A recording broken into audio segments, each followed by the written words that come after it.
Selamat hari Minggu, jemaat yang dikasihi Tuhan. Saya akan menyampaikan beberapa pokok warta jemaat terkait dengan pelayanan di Gereja Kristen Pasundan Jemaat Kampung Sawah untuk minggu ini. Yang pertama, layanan konseling daring atau online.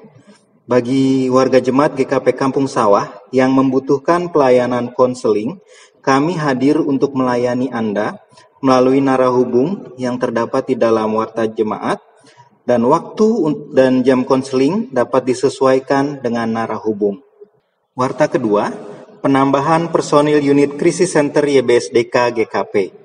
Dalam rangka mendukung pelayanan pada pelaksana unit krisis center di lingkungan YBSDK GKP, maka telah ditetapkan penambahan personil di unit krisis center periode 2018-2023. Utusan dari Jemaat GKP Kampung Sawah yaitu Bapak George Abraham. Mohon dukungan doa dari warga jemaat. Warta ketiga, Majelis Jemaat mengucapkan terima kasih kepada yang pertama, anak Gokusa Mahameru Atma atau keluarga Ibu Lia Yuliani, anggota Jemaat Wilayah 3, yang telah menyumbangkan alat kesehatan 2 unit termometer gun. Ucapan terima kasih yang kedua kepada donatur NN yang telah menyumbangkan 10 buah face shield. Kiranya Tuhan memberkati kehidupan dan pelayanan Bapak Ibu Saudara-saudari sekalian. Warta keempat, Kedai Kite. Sehubungan dengan pandemi COVID-19 dan untuk menopang usaha warga jemaat yang berwirausaha, maka Majelis Jemaat membentuk wadah untuk menampung katalog jualan atau usaha warga jemaat di website www.kedaikite.gkpkampungsawah.org.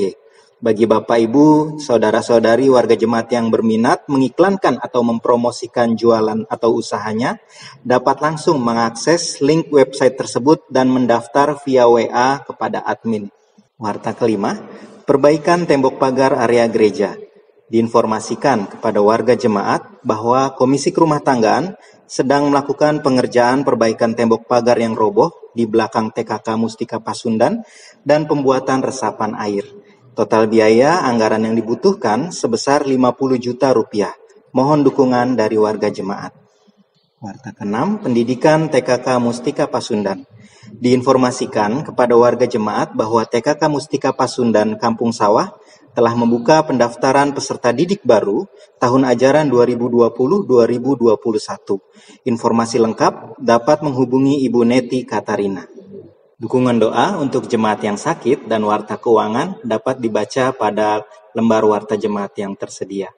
Selamat beribadah, Tuhan Yesus memberkati. Selamat hari Minggu, Ibu Bapak, Saudara-saudara yang terkasih dalam Tuhan Yesus. Saat ini kita akan memulai kebaktian minggu kita, maka mari kita mempersiapkan diri dalam saat teduh.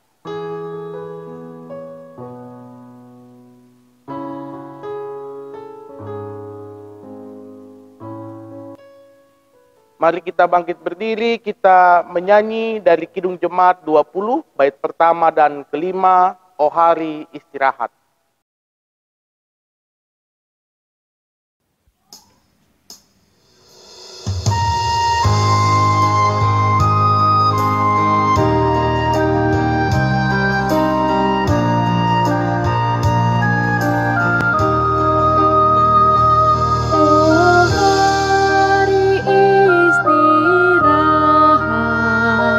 Ceria dan cerah.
Marilah kita mengukuhkan kebaktian kita saat ini dengan keyakinan bahwa pertolongan kita adalah dengan nama Tuhan yang menjadikan langit dan bumi.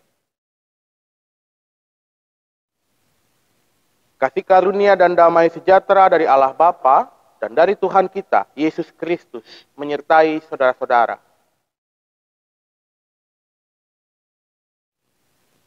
Nas pembimbing dalam kebaktian minggu ini tertulis dalam Roma 12 ayat 15. Bersukacitalah dengan orang yang bersukacita, dan menangislah dengan orang yang menangis. Jemaat dipersilakan duduk. Kita menyambut pelengkap Kidung Jemaat 242, bait pertama dan kedua, Seindah Siang.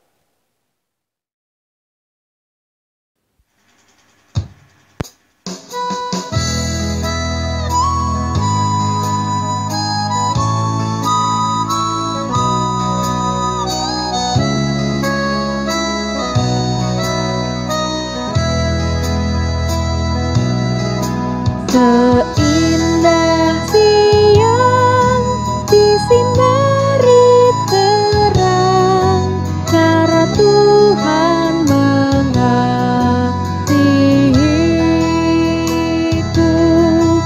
Seindah petang dengan angin sejuk, cara Tuhan mengasihiku. Tuhanku lembut dan penyayang, dan aku mengasihi Dia. Kasih-Nya besar, agung dan mulia, cara Tuhan mengasihiku.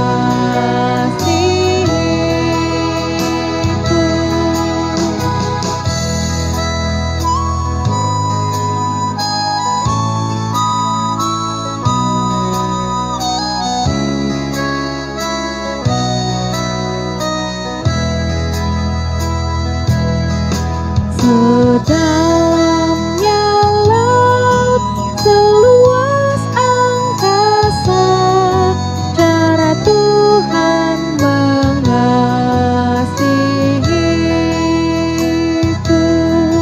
Seharum kembang yang tetap semerbak, cara Tuhan mengasihiku.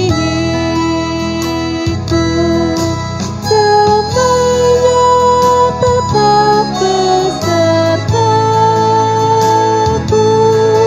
dan sertalah pengharapanku. Hidupku tentram, ku nikmati penuh, cara Tuhan mengasihiku.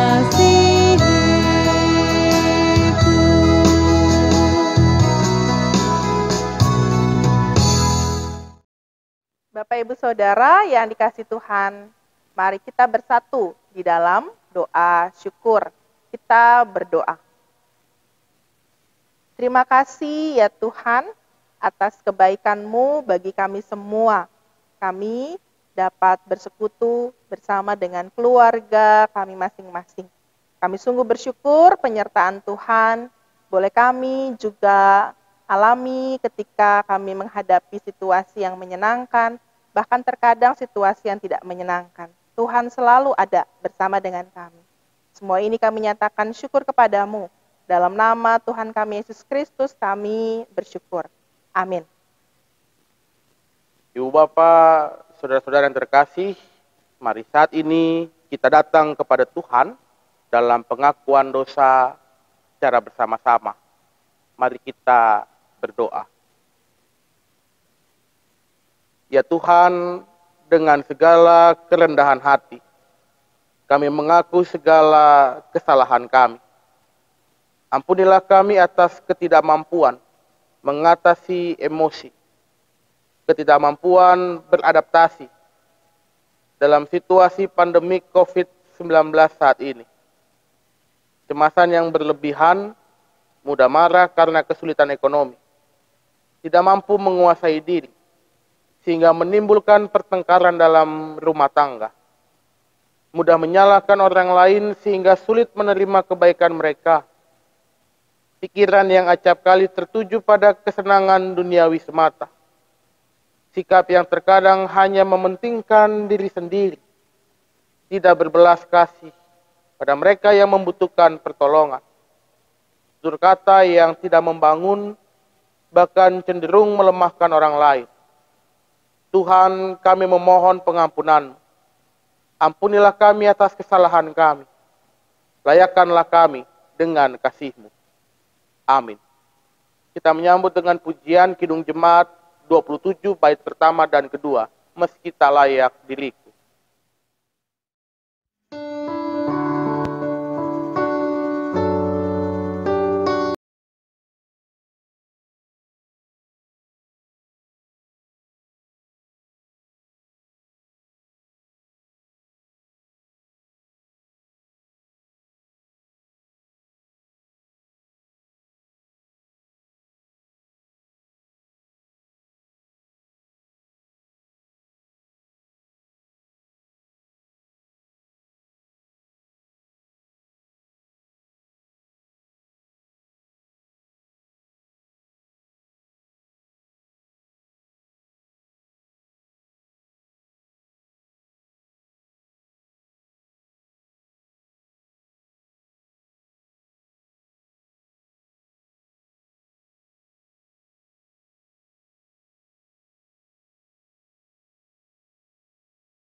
Jemaat yang terkasih, dengarlah firman Tuhan yang tertulis dalam Yohanes 3 ayat 16.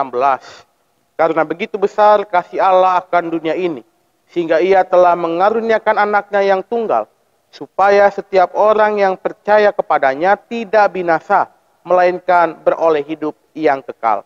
Demikianlah berita anugerah pengampunan bagi kita semua. Kita menyambut pelengkap Kidung Jemaat 212, Ya Allah kasih-Mu besar.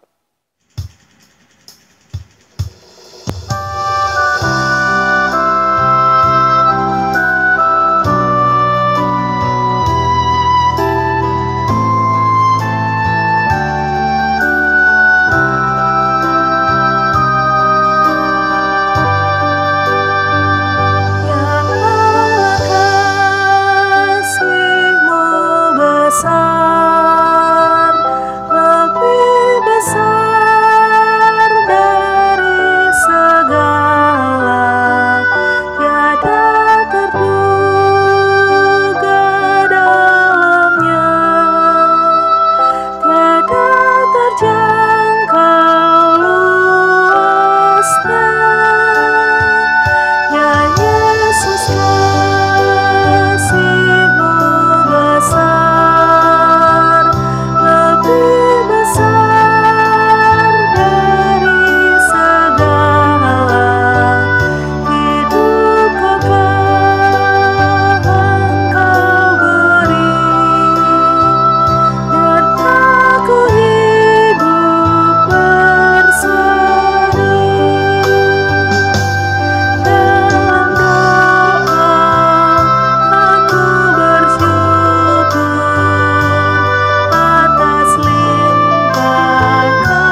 Ibu Bapa dan saudara-saudara yang dikasihi Tuhan, sebelum kita membaca Alkitab dan merenungkannya, kita bersatu hati di dalam doa. Mari berdoa. Ya Allah, Sang Sumber Rahmat, kami memohon rahmat-Mu dicurahkan atas kami semua melalui pemberitaan firman-Mu saat ini. Agar dengan rahmat yang tercurah atas kami terdorong menjadi pelaku-pelaku firman-Mu, sehingga warta sukacita, Injil Kerajaan Sorga, dinyatakan di dalam dunia di mana kami berada. Ya Allah, bersabdalah kepada kami, sebab kami sedia untuk mendengarkannya. Demi Kristus Tuhan kami berdoa. Amin. Pembacaan Alkitab kita baca dari Injil Matius pasal 9 ayat 35 sampai dengan pasal 10 ayat 8. Demikian firman Tuhan. Demikianlah Yesus berkeliling ke semua kota dan desa. Ia mengajar dalam rumah-rumah ibadat dan memberitakan Injil Kerajaan Sorga, serta melenyapkan segala penyakit dan kelemahan. Melihat orang banyak itu, tergeraklah hati Yesus oleh belas kasihan kepada mereka, karena mereka lelah dan terlantar seperti domba yang tidak bergembala. Maka katanya kepada murid-muridnya, tuaian memang banyak, tetapi pekerja sedikit. Karena itu mintalah kepada Tuhan yang empunya tuaian, supaya ia mengirimkan pekerja-pekerja untuk tuaian itu. Yesus memanggil ke-12 muridnya dan memberi kuasa kepada mereka untuk mengusir roh-roh jahat dan untuk melenyapkan segala penyakit dan segala kelemahan. Inilah nama ke-12 rasul itu. Pertama, Simon yang disebut Petrus dan Andreas saudaranya, dan Yakobus anak Zebedeus dan Yohanes saudaranya, Filipus dan Bartolomeus, Thomas dan Matius pemungut cukai, Yakobus anak Alfeus dan Tadeus, Simeon orang Zelot dan Yudas Iskariot yang mengkhianati dia. Ke-12 murid itu diutus oleh Yesus dan ia berpesan kepada mereka, janganlah kamu menyimpang ke jalan bangsa lain atau masuk ke dalam kota orang Samaria, melainkan pergilah kepada domba-domba yang hilang dari umat Israel. Pergilah dan beritakanlah, kerajaan sorga sudah dekat. Sembuhkanlah orang sakit, bangkitkanlah orang mati, tahirkanlah orang kusta, usirlah setan-setan. Kamu telah memperolehnya dengan cuma-cuma, karena itu berikanlah pula dengan cuma-cuma. Demikianlah pembacaan Alkitab. Yang berbahagia setiap kita yang mendengarkan firman Allah dan yang mau melakukannya dalam kehidupan sehari-hari. Haleluya. Haleluya, haleluya, haleluya.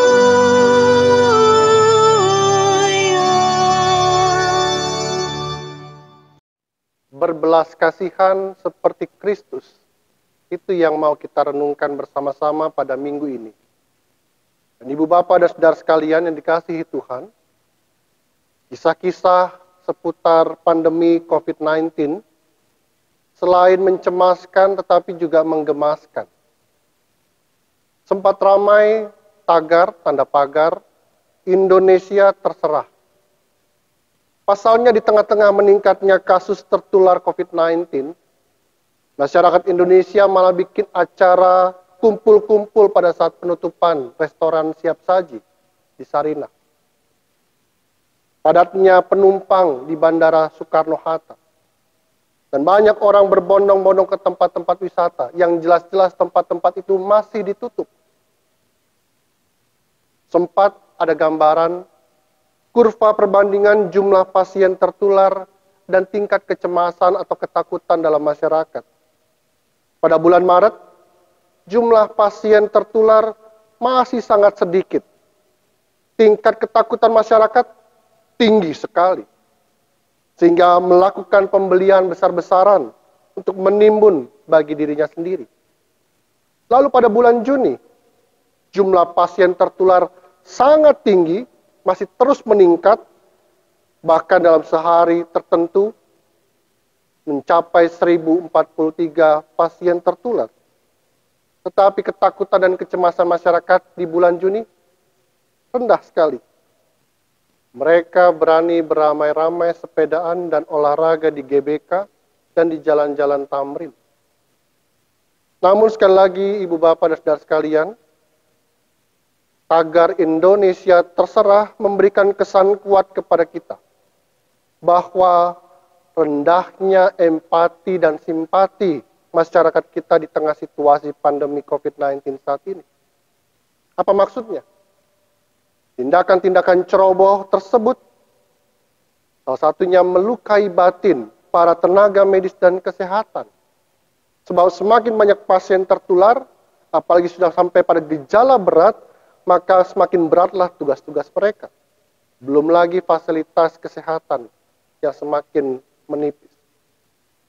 Bagi mereka, saudara-saudara kita yang tetap atau terpaksa beraktivitas di luar rumah karena demi penghidupan mereka, kita bisa mengerti dan bersimpati kepada mereka. Tetapi kepada mereka yang tiada maksud dan tujuan penting dan urgen, tetapi beraktivitas di luar, berkerumun, mengabaikan prosedur kesehatan, dan malah berpeluang tertular dan menularkan, mereka semua jauh dari sikap simpati seorang terhadap yang lain, termasuk bersimpati pada para tenaga medis dan tenaga kesehatan. Bapak dan saudara sekalian dikasihi Tuhan, setidaknya ada dua mekanisme kecerdasan sosial yang sering kita dengar, yaitu empati dan simpati. Empati sering diartikan turut merasakan dan sekaligus mengidentifikasi diri ada dalam keadaan, perasaan, atau pikiran yang sama dengan orang lain. Sedangkan simpati adalah ikut serta terhadap perasaan baik senang atau susahnya orang lain. Kedua mekanisme diri dalam kecerdasan sosial ini seringkali dibeda-bedakan dan dipertentangkan. Padahal menurut saya, keduanya menjadi satu kesatuan yang utuh.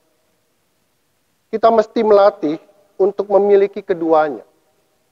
Pertama, milikilah empati. Karena empati adalah deteksi pertama kita memandang orang lain.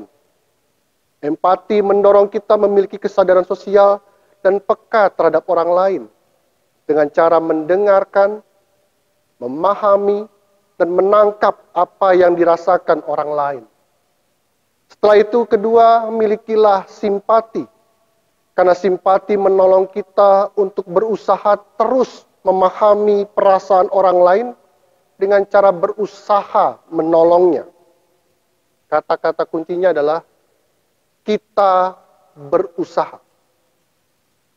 Dan kata-kata kunci inilah yang kita temukan dalam ayat 36. Tergeraklah hati Yesus oleh belas kasihan kepada mereka. Ada relasi antara Yesus dan mereka, tapi juga ada kata aktif, tergeraklah. Tapi mengapa pengajaran ini menjadi penting sebelum tugas pengutusan para murid? Yaitu karena yang terpenting bukan pada cerita-cerita mujizat seperti yang diceritakan sebelum pasal ini ataupun sesudahnya.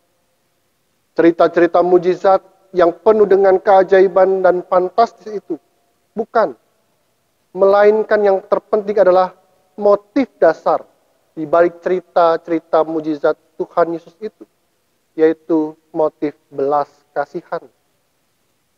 Tuhan Yesus mengajarkan kita tentang mekanisme kecerdasan sosial. Yang pertama adalah, sadarlah ibu bapak dan saudara, bahwa kita tidak hidup sendirian di dunia ini. Bahwa hidup kita selalu menuntut kita untuk berelasi dan terikat pada orang lain. Dan Tuhan Yesus sadar betul pada hal itu.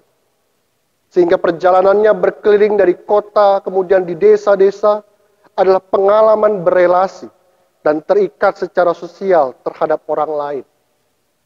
Yang kedua, dari sekian banyak relasi sosial yang dibangun Tuhan Yesus, ada mereka.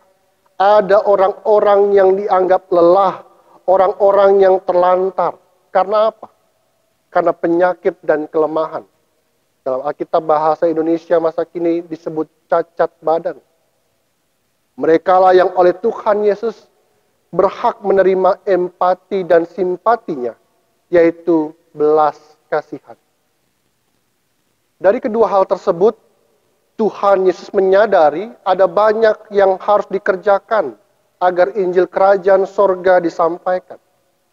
Semakin banyak pekerjaan, maka semakin membutuhkan banyak pekerja. Dan karena itu, Tuhan melibatkan sebanyak mungkin orang untuk belajar dan memiliki kecerdasan sosial. Karena hal inilah yang paling penting sebelum kisah-kisah mujizat disampaikan. Mujizat tercipta hanya dari orang-orang yang berusaha memiliki kecerdasan sosial.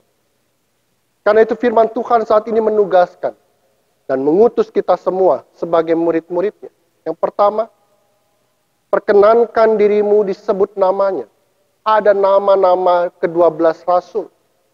Maka saudara dan saya terlatih juga untuk disebut namanya. Terlatih untuk memiliki kecerdasan sosial. Terlebih di masa-masa krisis dan sulit saat ini. Perkenankan dirimu disebut nama untuk memiliki kecerdasan sosial dan dipakai oleh Tuhan. Kedua, pandemi ini menginterupsi kita untuk tidak hanya ingin dimengerti orang lain, melainkan mencoba mengerti orang lain, terlebih mereka yang menderita sakit. Dan karena itu, ibu bapak dan saudara-saudara, ada orang lain yang perlu kita beri perhatian, yang perlu kita beri belas kasihan. Dan karena itu mari kita bersama-sama melihat keberadaan orang lain, memahaminya, dan disitulah belas kasihan dinyatakan. Dan ketiga, Injil Kerajaan Sorga bukan hanya untuk keselamatan jiwa-jiwa, melainkan yang penting pula adalah keselamatan tubuh. Karena itu kita teringat dengan cara kerja para pekabar Injil di Jawa Barat, bahwa mereka mengusahakannya, mewartakan kerajaan sorga, melalui pendidikan dan kesehatan. Agar dengan demikian umat Tuhan, kita semua, memiliki berbagai kecerdasan. Bukan hanya kecerdasan spiritual, kecerdasan emosional, melainkan juga kecerdasan sosial, yaitu dengan memiliki sikap, empati, dan simpati. Melalui nas pembimbing kita mendengar, bahwa bersukacitalah dengan orang yang bersukacita, menangislah dengan orang yang menangis. Maka dengan berlatih dengan cara yang seperti itu, kita hidup dengan belas kasihan, seperti yang Kristus lakukan dalam kehidupannya. Tuhan mengutus kita semua. Amin.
Bapak Ibu Saudara, mari kita berdiri, kita mengakui iman percaya kita berdasarkan rumusan pengakuan iman rasuli. Mari kita ucapkan bersama-sama. Aku percaya kepada Allah, Bapa yang Maha Kuasa, Khalik langit dan bumi, dan kepada Yesus Kristus, anaknya yang tunggal Tuhan kita, yang dikandung daripada Roh Kudus, lahir dari anak darah Maria, yang menderita di bawah pemerintahan Pontius Pilatus, disalibkan, mati dan dikuburkan, turun ke dalam kerajaan maut. Pada hari yang ketiga bangkit pula dari antara orang mati, naik ke sorga, duduk di sebelah kanan Allah Bapa yang Maha Kuasa, dan akan datang dari sana untuk menghakimi orang yang hidup dan mati. Aku percaya kepada Roh Kudus, gereja yang kudus dan am, persekutuan orang kudus, pengampunan dosa, kebangkitan daging, dan hidup yang kekal. Persilahkan duduk kembali. Jemaat Tuhan, marilah kita memberikan persembahan kepada Tuhan dengan penuh syukur. Dengarlah firman Tuhan yang terdapat dalam 2 Korintus pasal 9 ayat 7 hingga 8. Hendaklah masing-masing memberikan menurut kerelaan hatinya, jangan dengan sedih hati atau karena paksaan.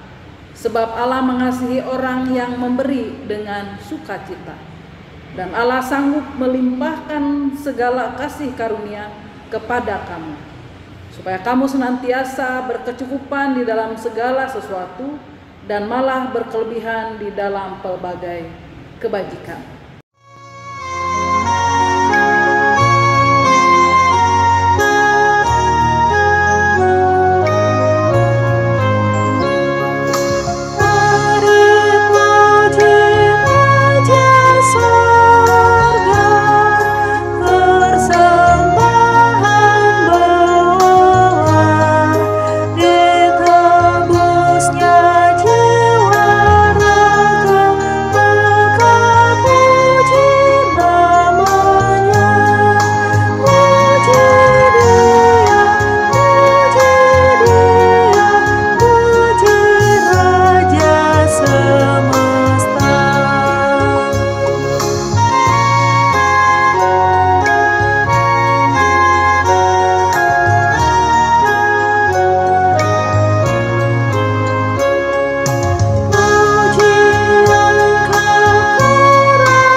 Jemaat Tuhan, mari kita berdoa untuk persembahan kita. Mari kita menundukkan kepala. Tuhan Allah yang Maha Kasih, Engkau telah mengaruniakan bagi kami segala perkara di dalam Yesus Kristus. Kini kami datang dan membawa persembahan kami kepadamu. Kiranya Tuhan menerima dan menguduskan persembahan ini, agar dapat dipergunakan dengan baik dalam membangun gerejamu. Mampukan kami juga agar kami dapat mengucap syukur, tidak saja pada masa kelimpahan hidup kami, juga pada masa duka hidup kami. Terima kasih ya Tuhan, di dalam pengasihan Tuhan Yesus Kristus, sumber berkat hidup kami berdoa. Amin. Bapak Ibu Saudara yang dikasihi Tuhan, mari kita menyatukan hati kita untuk menaikkan doa syafaat. Mari kita berdoa. Kami bersyukur kepadamu ya Allah, untuk segala kebaikan dan kemurahan kasih-Mu bagi kami. Terlebih kami menyadari bahwa raga, hati, dan pikiran kami masih memiliki banyak kekurangan. Kami masih sering berbuat dosa baik disengaja maupun tidak. namun Engkau tetap mengasihi kami sebagaimana seorang bapa sayang kepada anaknya. Syukur kami kepadamu karena hari ini Engkau memperkenankan kami untuk berbakti walau jarak dan tempat memisahkan kami. Namun kami masih boleh memuji memuliakan-Mu, membaca Alkitab dan mendengarkan firman kebenaran-Mu. Ajarlah kami di tengah situasi pandemi COVID-19 ini untuk tetap memiliki rasa empati terhadap saudara-saudara kami yang berbeban berat. Ingatkan bahwa kami tidak hidup hanya untuk diri kami sendiri, tetapi terikat relasi dengan sesama. Bahkan kami boleh menyatakan belas kasih melalui tindakan nyata terhadap sesama kami yang menderita, sebagaimana yang sudah Yesus teladankan di dalam kehidupannya bagi kami. Ya Tuhan, pada saat ini kami menyatukan hati kami di dalam syafaat kami. Kami hendak saling menopang. Kami berdoa untuk gereja-Mu dengan tugas panggilan pelayanan. Bagi para pelayan Tuhan, Engkau memberikan kekuatan kepada mereka, supaya mereka terus dimampukan memberikan pelayanan terbaik kepadamu di tengah-tengah berbagai tantangan yang ada. Kami berdoa untuk seluruh anggota jemaat Tuhan, anggota jemaat GKP Jatiranggon, GKP Kampung Sawah, dan GKP Pondok Melati. Mereka yang berada di dalam keadaan suka maupun duka. Bagi mereka yang sakit, Tuhan memberikan kesembuhan. Bagi mereka yang berbeban berat, Tuhan memberikan mereka kelegaan. Bagi mereka yang berduka, Tuhan yang memberikan sukacita dan pengharapan. Kami berdoa untuk orang tua kami yang berusia lanjut. Engkau memberikan kekuatan dan penghiburan bagi mereka. Kami berdoa untuk anggota jemaat kami yang berulang tahun. Engkau terus memberkati dan memelihara kehidupan mereka. Kami berdoa untuk anak-anak kami yang masih harus belajar di rumah, yang sudah menyelesaikan ujian dan menantikan hasil ujian mereka. Biarlah Tuhan juga memberkati mereka. Anak-anak kami yang hendak melanjutkan studi ke tingkat yang lebih tinggi lagi, biarlah Tuhan juga yang memberkati dan memelihara masa depan mereka. Kami berdoa untuk setiap keluarga, ya Tuhan, Engkau memberkati dan memelihara mereka di tengah-tengah situasi pandemik pada saat ini. Tuhan berkati setiap usaha dan upaya yang dilakukan oleh anggota jemaat kami di dalam rangka mereka memenuhi kebutuhan hidup mereka. Apapun yang menjadi pergumulan jemaat-Mu, ya Tuhan, kami menyerahkannya ke dalam tangan kasih-Mu, dan kami meyakini bahwa kemurahan kasih-Mu yang akan senantiasa terus memelihara dan menolong kehidupan mereka. Ya Tuhan, pada saat ini kami juga berdoa untuk para korban yang terdampak COVID-19, baik secara langsung maupun tidak langsung. Kiranya Tuhan senantiasa terus memelihara, memberkati, dan menganugerahkan kesembuhan bagi mereka. Mereka yang dikarantina agar mereka dapat tenang dan mendapatkan suplai bahan makanan. Para medis, tenaga kesehatan dapat mengobati korban dengan efektif dan tubuh mereka dapat kebal dari serangan virus ini. Berkatilah juga para ahli yang saat ini sedang meneliti virus corona, sehingga berkat hikmat-Mu dapat segera ditemukan vaksin untuk pengobatan dan pencegahan serangan virus ini. Berikanlah keamanan dan kedamaian, ya Tuhan, di tengah-tengah masa pandemi COVID-19 ini. Kami berdoa untuk para pemangku kebijakan, pemerintah daerah maupun pusat, untuk mengambil tindakan yang tepat dan cepat di dalam mengatasi COVID-19 agar tidak menyebar dan jatuh korban yang lebih banyak lagi. Bahkan saudara-saudara kami yang harus dirumahkan dan tidak lagi memperoleh penghasilan, kiranya Engkau tetap terus memelihara kehidupan mereka. Mampukan kami seluruh masyarakat agar bersatu padu mengikuti himbauan pemerintah, serta tetap tenang dan waspada untuk bisa menahan diri dengan tidak menyebarluaskan informasi-informasi terkait virus corona yang belum bisa diklarifikasi kebenarannya. Ya Bapa yang Maha Kasih, ingatkan kami untuk tidak lupa pula menerapkan pola hidup sehat agar dapat meminimalisir potensi terinfeksi virus ini. Kami yakin, ya Tuhan, sesuai waktu Tuhan yang indah, semua akan berlalu. Kami akan hidup di dalam kemurahan kasih-Mu. Maka ajarlah kami untuk tidak takut, namun tetap berpengharapan kepadamu dan mengimani janji-Mu. Kami dipulihkan, memperoleh sukacita dan damai sejahtera. Karena kami yakin Tuhan adalah. Kami memohon dengan penuh pengharapan ya Bapa, agar pandemi ini dapat segera berlalu. Dengan demikian kami bisa berkumpul lagi, termasuk di rumah Tuhan ini, melepaskan kerinduan kami untuk bersama-sama beribadah. Ya Bapa, ampuni kami akan segala dosa dan kesalahan kami, agar kami layak di hadapan-Mu. Inilah doa dan seruan kami ya Tuhan. Dengarkanlah dan berikanlah kami kesabaran di dalam kami menantikan jawaban doa yang Tuhan hendak nyatakan kepada kami. Doa ini kami naikkan hanya di dalam satu nama, Yesus Kristus Tuhan dan Juru Selamat kami yang hidup, yang telah mengajarkan kami bersama-sama berdoa. Bapa kami yang ada di surga, dikuduskanlah namamu, datanglah kerajaan-Mu, jadilah kehendak-Mu di bumi seperti di surga. Berikanlah kami pada hari ini makanan kami yang secukupnya, dan ampunilah kami akan kesalahan kami, seperti kami juga mengampuni orang yang bersalah kepada kami. Dan janganlah membawa kami ke dalam pencobaan, tetapi lepaskanlah kami daripada yang jahat, karena Engkau yang punya kerajaan dan kuasa dan kemuliaan sampai selama-lamanya. Amin.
Bapa dan saudara-saudara yang dikasihi Tuhan, lakukanlah dalam kehidupanmu apa yang diminta Tuhan untuk mempedulikan mereka yang membutuhkan pertolongan, mereka yang lelah, mereka yang terlantar, mereka yang sakit, mereka yang lemah. Terlebih di masa sulit pada saat pandemi COVID-19 saat ini. Maka disitulah kita diutus oleh Tuhan secara nyata. Kini arahkanlah hatimu kepada Tuhan dan terimalah berkat-Nya. Kasih karunia dari Tuhan kita Yesus Kristus dan kasih Allah Bapa di dalam persekutuan Roh Kudus menyertai saudara-saudara. Amin.